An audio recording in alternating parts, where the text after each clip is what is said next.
দেখুন সাগরের ঢেউয়ে এখানে বাঁধ ছিল, বেড়িবাঁধ ছিল, বেড়িবাঁধ ডুবে গেছে আর ভেঙে গেছে। মানুষ এই জেলেরা পারাপার হতে অনেক কষ্ট হচ্ছে তাদের, ভেঙে নিয়ে যাচ্ছে, আপনারা দেখতেই পাচ্ছেন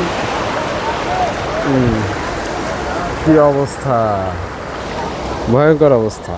এখন সিগন্যাল চলে, এরা আসলে সাগরে যেতে পারতেছে না মাছ ধরার জন্য, অপেক্ষা করতেছে সবাই।